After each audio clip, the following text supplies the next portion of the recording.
So, good evening and welcome to the Jester's Court. Tonight we are joined by Mr. Oldmanrpg himself, Travis. I've already forgotten the name. Trendlin, how do you say your name? Yes, Trogdor. Travis Trogdor. Trogdolite. That sounds like It's something. Travis Trelinden, aka Oldmanrpg. AKA Soda Bread, AKA Terror Terror Squirrel. Squirrel, Death Bunny X, Murder Hamster, Ninja Duck, no Bloody Duck, Combat Wombat. Whatever. We have different philosophies when it comes to names. I've been Jester. I've been Jester ever since we were kids and Top Gun came out. That's where Jester comes from. Travis takes a different approach. Yeah, I like to change it up. I don't know. I think I'm going to stick with Oldmanrpg for quite some time at this point. So I like it. I really like that name, so it works. We're getting to that age where, we might as well embrace the old man part. Well, the reason why I have that nickname is actually because obviously I love role playing games. That's what I do. And my kids, my oldest daughter likes to call me old constantly. Even though my wife is like a year and a half younger than me, I'm super old and my wife is still very young. So I embraced, what my kids called me, and here we are. I can feel that. And, if you had to pick a disparity, I can't talk. My wife is younger. It's probably better for your angle anyway. And bless her. So what we're talking about tonight, and I won't have the music cue now because we had for those of you joining the stream beforehand, we had to jump computers. So I had a lovely clip that will end up in the edited version of the intro music to what we're playing tonight, or we're talking about tonight, which is Kingdoms of Amalur. Yes. And then Travis, before we get started, I do want to shout out. We have some awesome patrons to shout out to. Go for it. We have Mr. Kyle Kier, AMD himself, and the amazing Derek Diamond, which if you have not checked out Feature Presentation Podcast, it's his new project, and it's pretty amazing. I'll check it out. I will have to do that. I got to get back into podcasts. I'm like so far removed at this point ever since I stopped commuting. Starting one was what got me into him because I never really listened to him much except for my friends. Yeah. And I've been listening to Michael Rosenbaum, which, by the way, is an amazing podcast. That's the dude from Smallville and Sorority Boys and stuff? Yes. Okay, cool. Yeah, he's awesome. I like it. You'll love his podcast, too. Nice. So I actually got into it because of AZ. Because I used to listen to Everyday Gamers because that was his cast, and I listened to that quite a while, and then I picked up some other ones back then, like Gamers in Beta, which eventually became Bad Fodder Figures, and so then I got into doing my own, so it's pretty cool. I like the journey. I'm having fun with it, and it's evolving as we go, and I've got a couple new ideas, so I'll have multiple ones I'm going to be doing. But cool. We're here to talk about Kingdoms of Amalur. Yes. And here's the enigma of this topic tonight, because typically we take properties that people have just crapped all over, trolls or whatever, and just unfairly get bad reviews or bad vibes. Yeah. This somehow is a game that won Game of the Year 2012 when it came out. Somehow, even though it's a financial success, it won Game of the Year. It's still, looked down on as boring. Oh, it killed the whole studio, which, by the way, it didn't. The studio that had financing killed itself. Kurt Schilling killed the studio. So it's a very strange one in that it was an actual, like I said, it's Game of the Year. Yeah. And then you look at it as like, why are you saying this game is bad? It was Game of the Year. But I think from what I saw, a lot of people had issues with it because, and I don't get the comparison, but I know a lot of people compared it to Skyrim and said, oh, it's got nothing on Elder Scrolls, but it's entirely different. There's nothing about those two games that are like at all. No, and it shouldn't be. It blew my mind. It's a different engine. It's a different story. The only similarity is the RPG background. Yeah. It's medieval fantasy. That's literally it. You might as well say this game's bad because it's not like Final Fantasy. Oh my god. like it's a poor copy of Secrets of Mana. Like it's not supposed to be. Like Super Mario Brothers was such a better game than Kingdoms of Amalur. Now, it is a different kind of blend because you know what we have now, and you know this because you are a huge RPG guy. That's why we're talking to you today. But it's kind of split. So you have from the original RPG source material, you've got what I call RPG shooters, which is like the adventure stuff like Mass Effect, and you have what this game I would call, which is RPG hack and slash. Well, And yeah, this is. I think this. Yeah, sorry. Go ahead. so I was just Sorry. gonna say, I will say that modern audiences kind of tend more towards the shooters because everyone loves shooters except for me. Yeah. I would say the way I would genreify it is, um, this is very much so what I consider to be a modern action RPG. Um, I know a lot of people like to consider things like Diablo and Path of Exile more along the lines of an action RPG, but I consider those the hack and slash style because it's like literally just go destroy as many enemies as you possibly can and get more gear and then do it all over again and just keep going and going and going. Whereas this is more, I think this holds truer to a traditional RPG format in terms of story and actual character progression. So that's, I mean, and of course, it's the opinion is what really rules as far as, especially in RPGs, because RPGs are so freaking. There's so many subgenres of RPG compared to any other genre of games. It really is. It's too broad of a genre just to say yeah, RPG because you have yeah. JRPGs, you have classic like early Fallout, using actual Baldur's Gate, stuff like that. And visually this game is gorgeous. I've forgotten how Yeah. bright and just vibrant it was, especially for a 360 game. Yeah. I mean, I forgot until I loaded up the play, for our discussion, and I'm like, oh my god, it's Uh, um, it really is, and I think it gets overlooked because it is cartoony. It's obviously not as realistic of an art style as something like Skyrim, but it executes what it was going for extremely well. yes. Drums, Art, and Soul in chat says Dragon's Dogma. That is a fantastic freaking game. It Um, is. it's just but that's, I mean, even still, that's still extremely different than Amalur or Skyrim or like, so like saying they're all action RPGs is a really difficult thing to say because they're all so significantly different from each other. Yes. I could Um, talk about this literally for freaking years. So it's I'll it's try it's to contain myself. it's definitely well. That's why I wanted to. That's why we picked this game to talk about because this is your field of expertise. This is your existence digitally is RPGs. Yeah. Um, I take a little offense, and maybe it's personal because I grew up with this writer. But when people say the story's boring, I didn't get that. But I might be biased because one of my favorite authors in high school was R.A. Salvatore, and he was the main writer on this. Did Right. you get Right. boring vibe from any of the story? Like to me, the story was God unique. no. It's a unique story, right? Like you don't. Well, the what really hit me was the fact that out of basically like any high fantasy RPG I've ever played in my life, and maybe I just haven't played enough, but nothing touches on Irish myth, on Celtic myth, and this game nails it so well. Like there's so much of the Tolkien esque high fantasy in games that the fact that they brought, first off, just Salvatore in general is just an incredible writer. So you're Um, familiar with his books and stuff. yes, Oh, yes. I loved them in high school, dude. I read every single one I could get my hands on. It's good. I like it, but like, and also like it's just, I don't know. It's just so unique because it's just not a common. It's not common myth to be in video games. There's of course there's plenty of Norse myth, especially with like Assassin's Creed, the, the newest one, The newest one. um, Valhalla.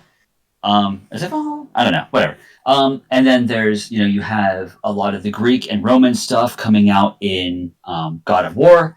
But like Irish myth just doesn't really seem to have a place in games yet. And this was my first experience, and I don't know if anything's really done it since. At least it's been like really in the in the limelight. So Yeah, nothing that I can think of did, and it was great and it was unique. I don't. mhm. I want to find these people and shake them.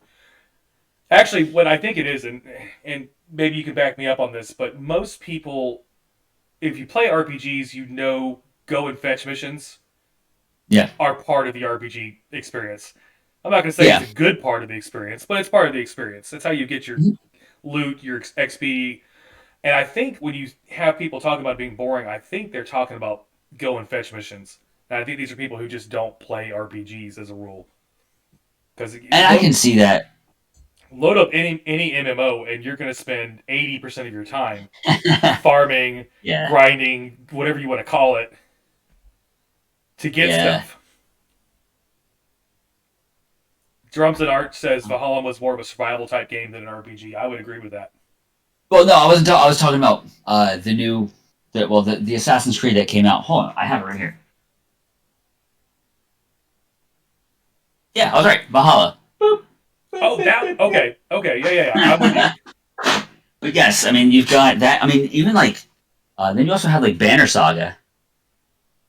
Banner Saga was very heavily like kind of it was like very heavily Norse, but kind of like after the gods were dead.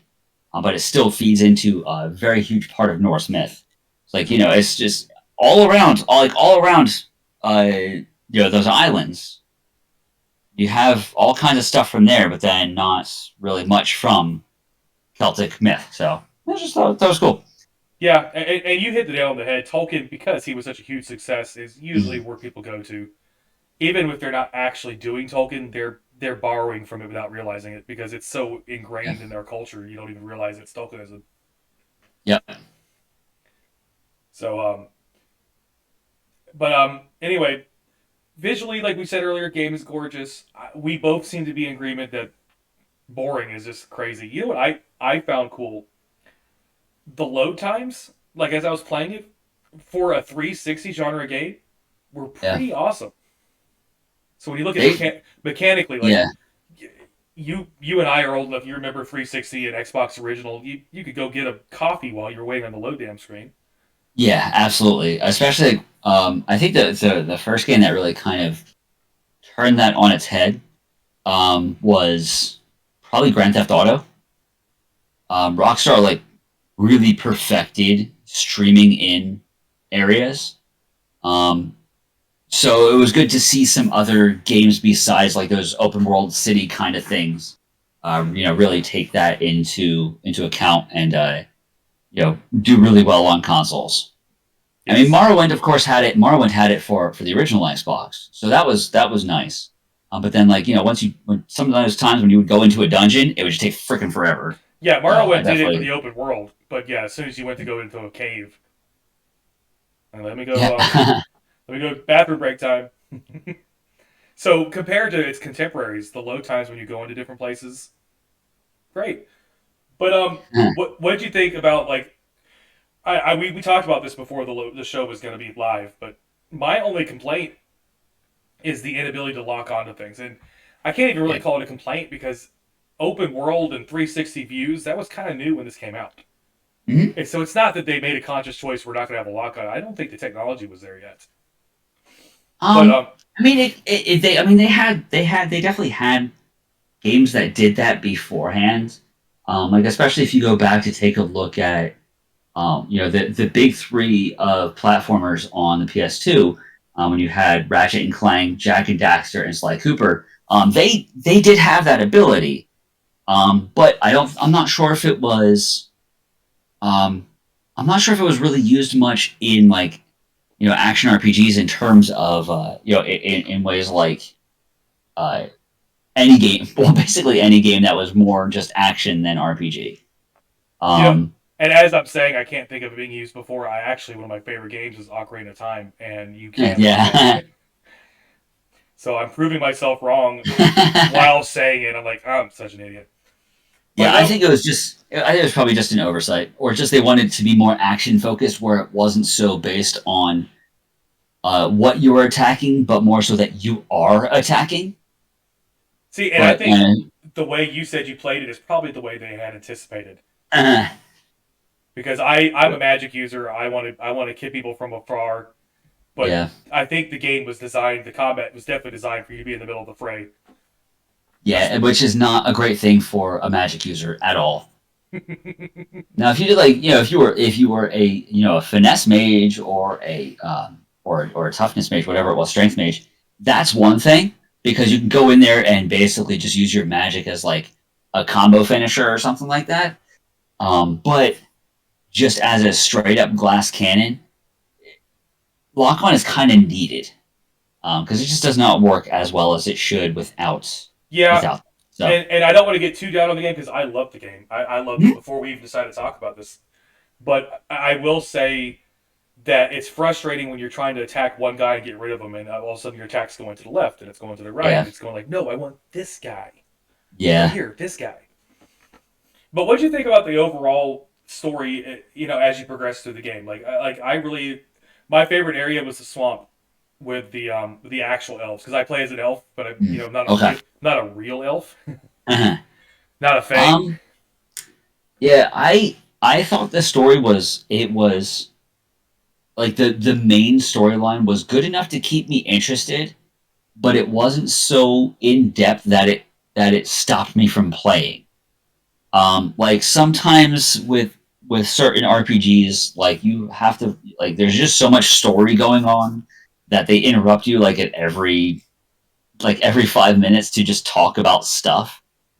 This would just explain what I'm doing now, where I have to go, what I have to do, and go do it and come back and then feed me more story. But it kept the gameplay moving. It was just enough to, just kind of hook me and want to see what happens next or, where I'm going. But let me just continue playing the game. And I really appreciated that. And it just, it did. It was an interesting story. I liked it. It also And didn't I think bother. Oh, go ahead. I was gonna say, and it led up to honestly, an extremely easy but one hell of a beautiful final boss battle. Yes. Oh my It God, was yes. it was easy, like it was really easy, but I really enjoyed it. It was just a lot of fun.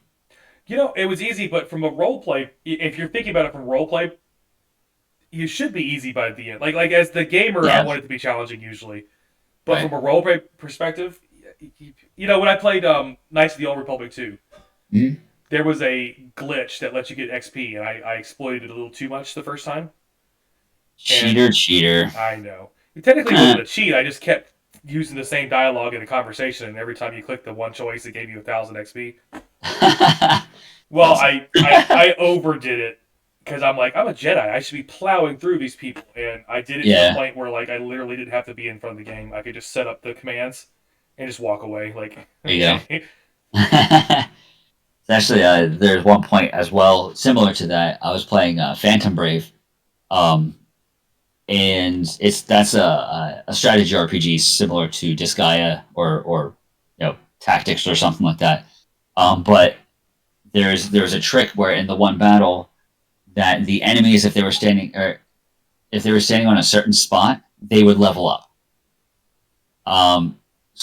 But like there's a certain point like that they would get so many turns and just level up constantly to get like hundreds upon hundreds of levels, and then if you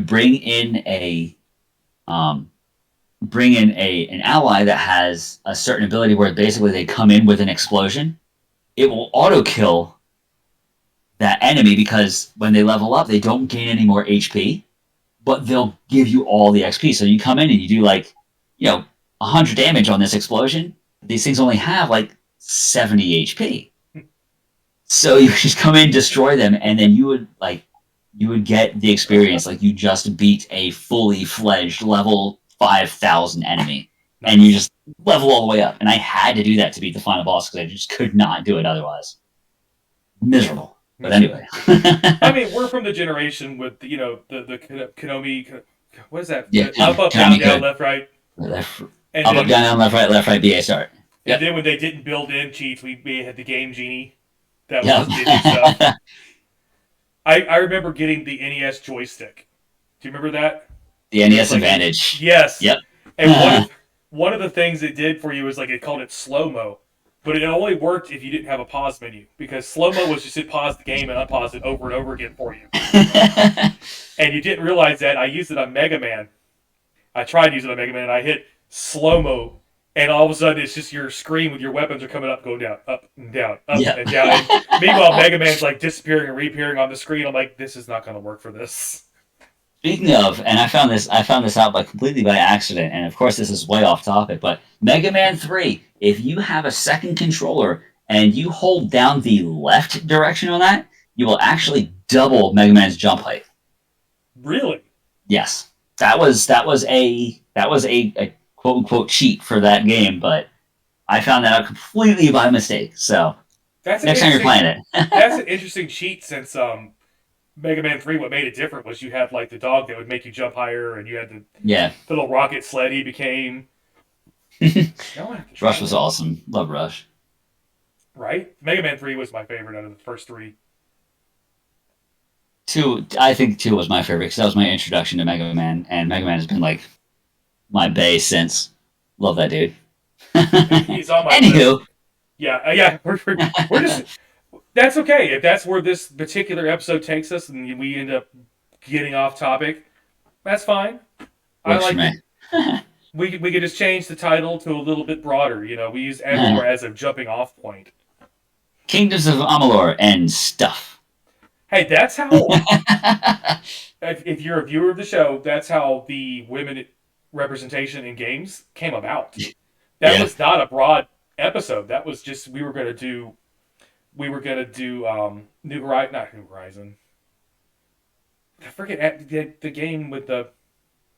I'm gonna completely go nuts until I Google this. Yeah, New Horizon. Horizon Zero Dawn. There we Yes, Horizon Zero Dawn. go. We were gonna do that. And Forbidden West coming up. Yes, which I'm so excited for. But anyway, not to go down another rabbit hole.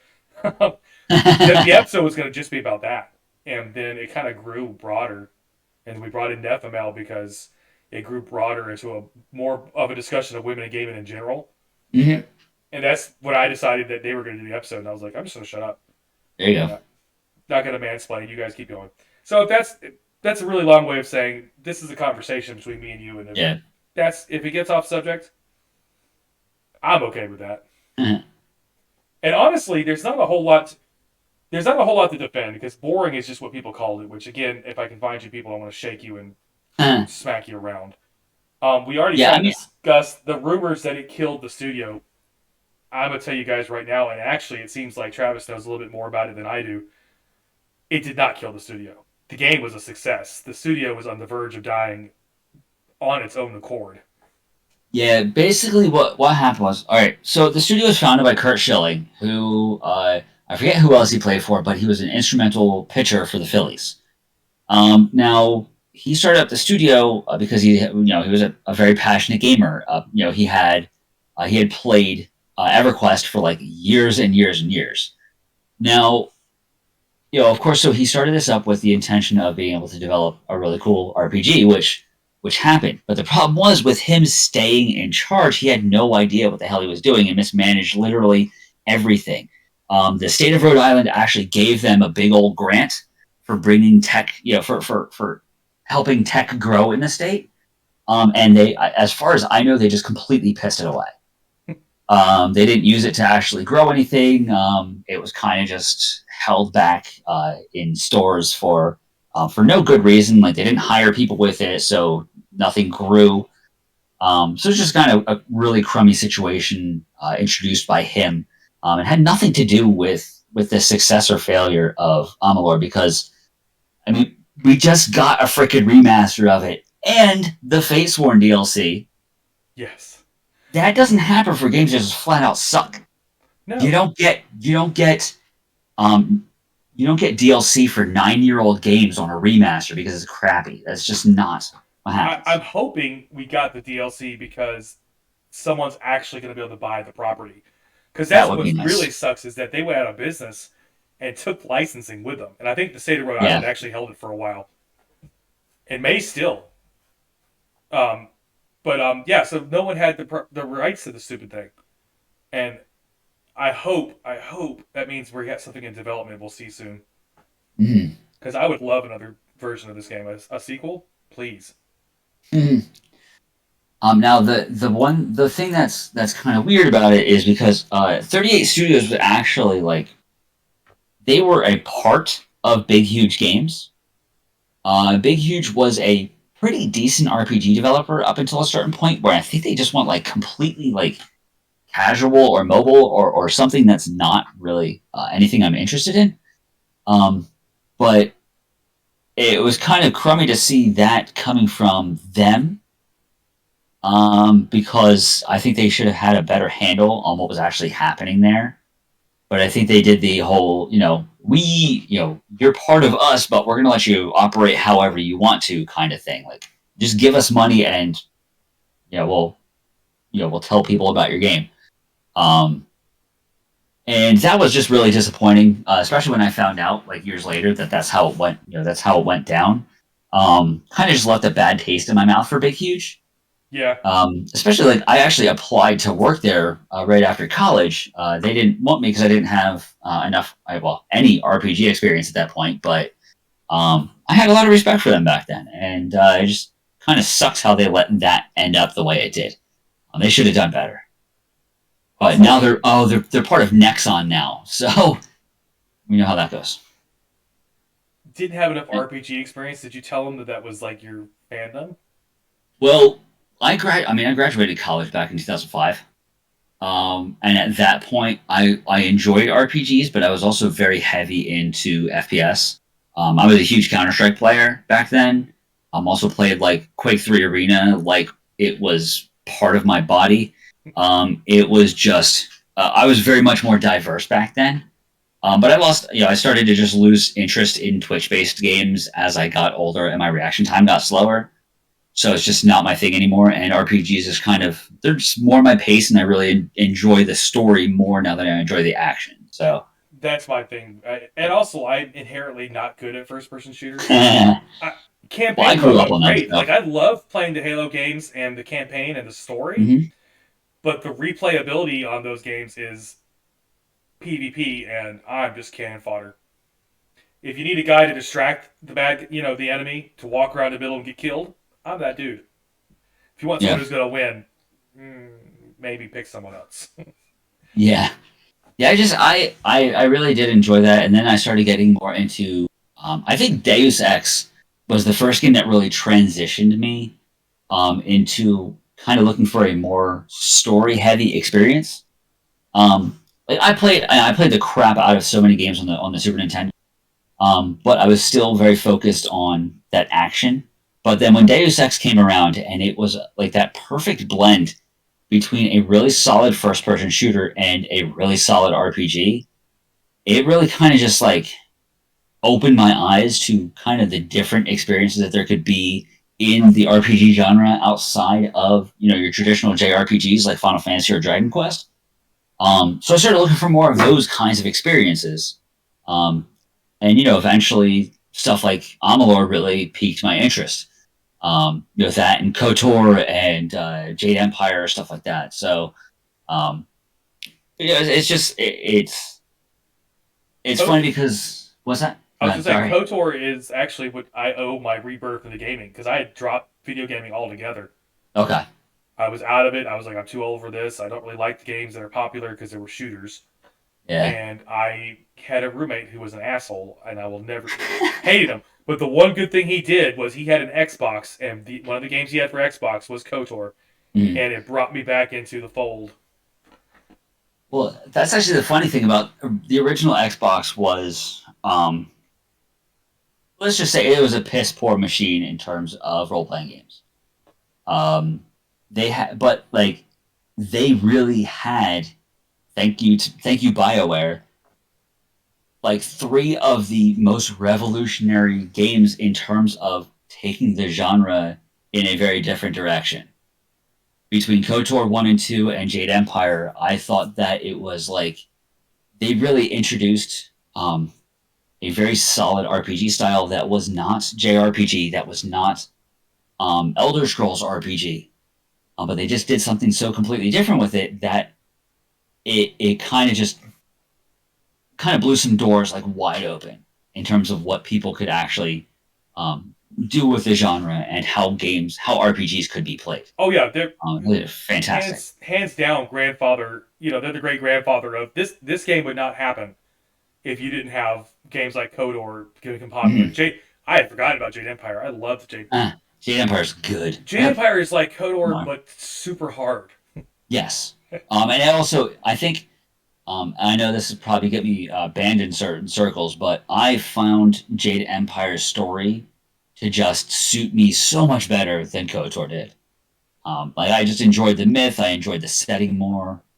I mean, I love Star Wars, but I love Star Wars when it's told to me. I don't necessarily enjoy a lot of the Star Wars experiences that I have to go through. Besides Jedi Knight, Jedi Knight 1 and 2, god tier. But also they're shooters. So. I would say Jade Empire is about equal to KOTOR 1. Mm-hmm. Now, it's much better than the story in KOTOR 2, because KOTOR 2, while I love playing it, feels thrown together. It really feels like, guys, we need to throw a sequel out there so we can make some money. Yeah. I think gameplay wise, KOTOR 2 they definitely stepped it up, but I did not enjoy the story very much in it. No, it was kind of boring. That one was kind of boring. Not boring. Okay. Not boring so much as you called it early. Like the first couple of things, you're like, okay, this is where this is going. Yeah. And turns out you're not wrong. But I love this. We're branching out. This is more of an RPG discussion, and I dig it because there are not a lot of us in the community, straight RPG players. No, not really, which is unfortunate, but. And I like some common ground between me and you because you lean more towards JRPGs, and I don't play a lot of those. So it's cool we can have this conversation about bonding moments in early RPGs. Yeah, it's funny because I mean obviously for those who know, Jester and I were part of the Good for Gaming community, but a lot of the Good for Gaming community is also very much so focused on like newer stream friendly games. Among Us and Apex and a lot of Final Fantasy 14 sometimes. Yeah, a lot of action stuff going on. There was a bunch of Fall Guys back when that was popular, like back in the old days, like 2001 or so, or 2021, way back. But it's nice to be able to kind of. It is because I was told at one point, and I'm not going to name names because they had good intentions at heart. But I was told by someone one time, like, you'd have more viewers if you played, like, shooters and more popular games. Yeah, damn right you would. But you know what? Screw it. This is my channel, and I don't care if no one shows up. I want to play and beat the games that I want to play. If people want to come hang out and chat with me, good. If they don't, screw it. I'm still playing and beating games. Still enjoying myself. So this has been, I mean, a much different conversation than I anticipated. I just scrolled through half of what we were going to talk about. But I don't care because I like this conversation better, and we're gonna have to find a format in which to talk RPGs more. I'm down to rejoin anytime. So just give me enough events notice, and I will be here. So let's go ahead and get the final seal here.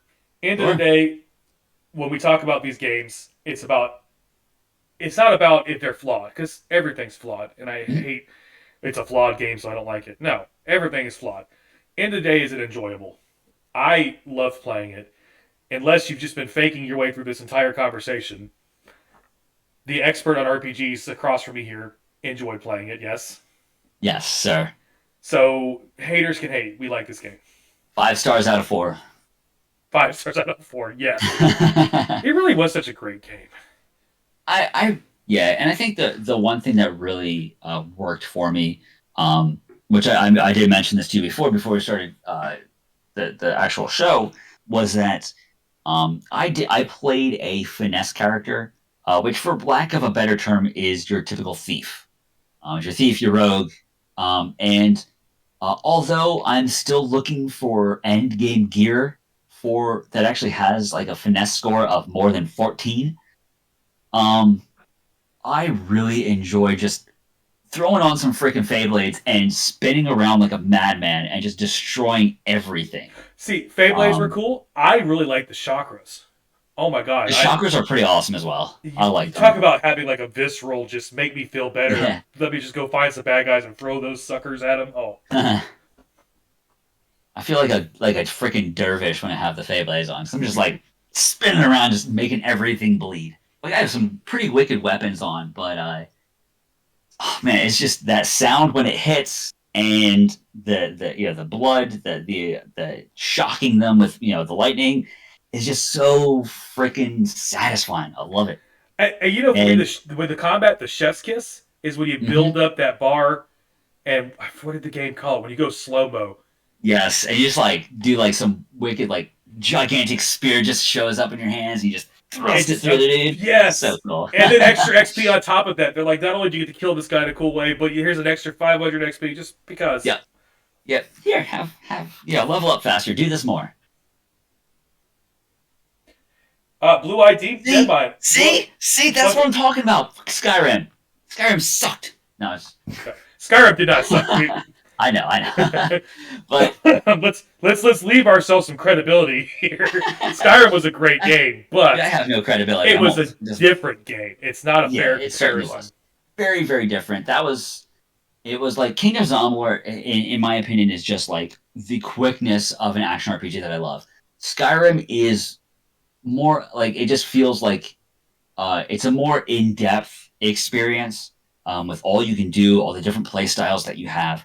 But like the action was just unbeatable comparing those two for me in Amalur. I just thought it was just so much more satisfying. Yeah, So and also Skyrim and Fallout in general, not Fallout in general, the other Bethesda in general, they build games you can live in.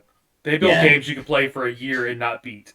That's not what this was. You know, it's not. It's not what it was meant to be. So it's just not a fair comparison. It's not. yeah, but no, I mean, Dead Man here is right that it in fact it definitely was overshadowed by Skyrim. Yeah, There is no doubt in my mind about that. Because I think a lot of people just looked at it and said, these are both action RPGs. One's by Bethesda. I know Bethesda. I love Bethesda. The other one's by 38 Studios, which is, who the hell is 38 Studios? and by the way, they're going bankrupt. Yeah. So, Yeah, and you it's know that totally happens with understandable. movies too. Sometimes where you just feel like, why did you pick now to bring that out? Yeah. Like if I were an RPG gamer or not gamer, I am RPG gamer, a programmer or a studio, and I was releasing my last chance to save my studio, and I saw I was releasing across from Bethesda doing Skyrim, and then not far before or after Yeah. that Fallout 4, I'd be like, let's Let's wait, think let's this. wait, hold on. We got enough money for 2 more months, right? Cool. Let's wait until everyone's bought this one, and then very very bad decision. Let's see. Yeah, not great. Blue Especially Identity. like that man says, like Bethesda had the money to shove their game in front of everybody's eyeballs. And like you said, they had the recognition. Yeah, absolutely. I mean, Skyrim, that was, you had before Skyrim, you had Oblivion, which was an amazing game. Love Oblivion. Yeah. You Oblivion had- is still, I think, the best one, but Oblivion was my first one, and I went back and played the old ones after that. actually, Deadman, you just missed it because Jester was talking about how amazing the chakrams were, and I was talking about how amazing the Feyblades were. So And Blue that's Eyed Demon perfect. rocking them both. Yes, good sir, good sir.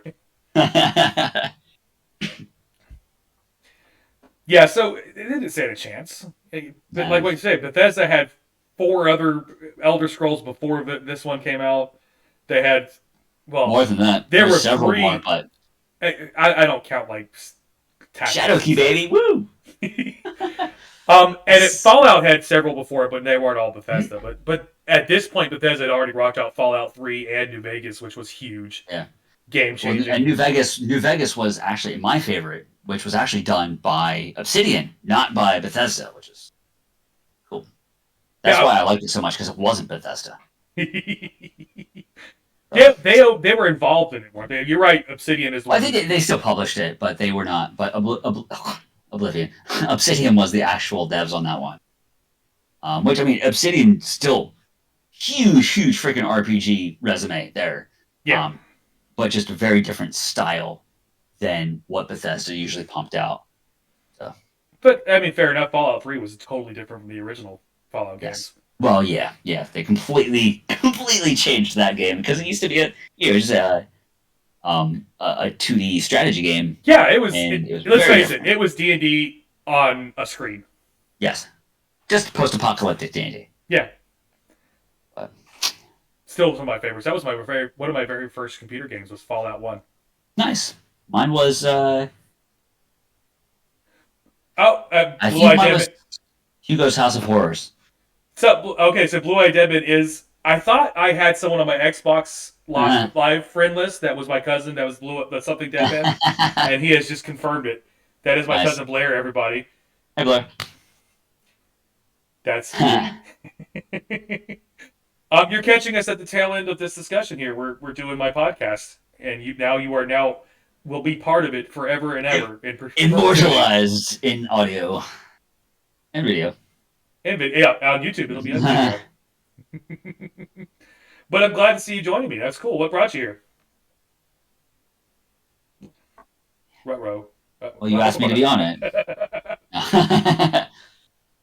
This is the delay in chat. See, I don't know if you saw our very first episode, Travis, or any of the people in chat right now, but my genius plan was I was going to do this by myself live and interact back and forth with chat.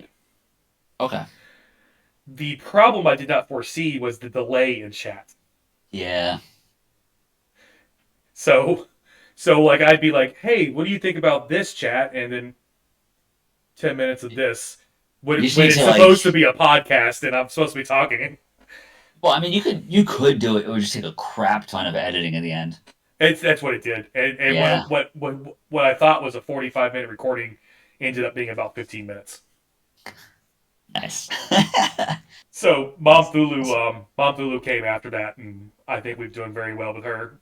And when she's not interested, Mom Thulu is not one who will research something she's not into for the sake of a show. So like, if it's not something she's played before, like this one, she's like, you're good. So guest hosts. Blue Eye Demon just didn't get a notification. Well, you need to fix that. You're not following me or something. But I think we're going to wrap up here. I want to thank Mr. Travis for hanging out with us. Thanks for having me. I really enjoyed it. Oh, we're gonna find a way to do an RPG discussion, whether it be another one of these episodes or on your podcast. Which, by the way, tell the nice people where they can find you. Well, I don't have a podcast anymore, unfortunately. We were doing me and my buddy Adam were doing the RPG Kingdom for a couple, but it kind of fizzled out because, well, nobody knew it existed. But you can find me basically anywhere as 𝐸𝐴LDManRPG. You can hit me up on Twitter at 𝐸𝐴LDManRPG. You can hit me up on YouTube at youtube.com/user/oldmanrpg_. You can hit me up on Twitch at 𝐸𝐴LDManRPG. You can hit me up eventually on Altair at 𝐸𝐴LDManRPG. You can hit me up TikTok 𝐸𝐴LDManRPG. Everywhere. Just look up 𝐸𝐴LDManRPG. That's just where I am. Very cool. Thanks. Oh, Blue Eye, thank you, Blue Eye, for those of you who end up listening to this on the podcast. This is we film live on my Twitch, and I have the notifications turned off for the purpose of this. But I do want to thank Mr. Blue Eye Demon Deadman because he subscribed to the channel. So thank you very much, sir. And then I just lost my whole train of thought.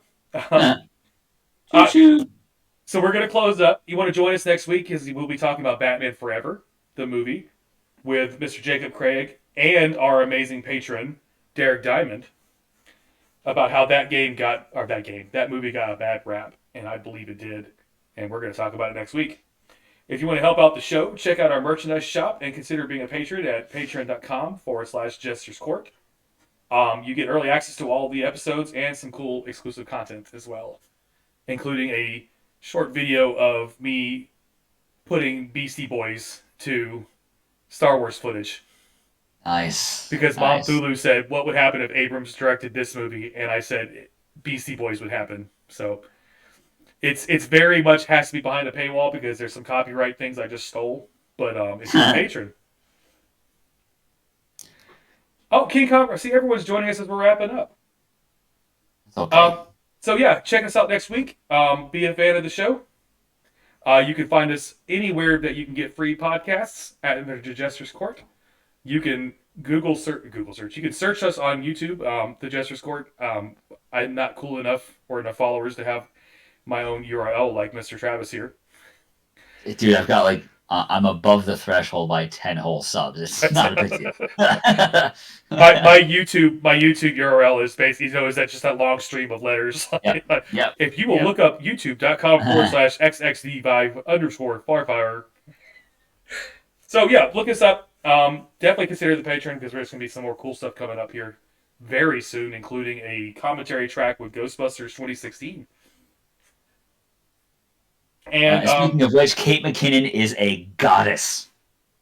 That's all I'm saying. that was the episode that was supposed to happen last week, and we had to reschedule Okay. because my guest host he ended up having to go to a funeral, and I was like, I'm not gonna make you come on here and be funny, Yeah. after all that wait. So we just put it off. It was the holidays anyway. My going live notification said the rumors of our pod fading had been greatly exaggerated because it has been a Yes. few weeks. My But thank you everyone, man, for coming out. Thank you, Travis, for hanging out with us, and pleasure, man. see us next week. If you're a patron, by the way, you'll be able to see this episode ad free as of tomorrow. Good night, folks. Peace, kiddos.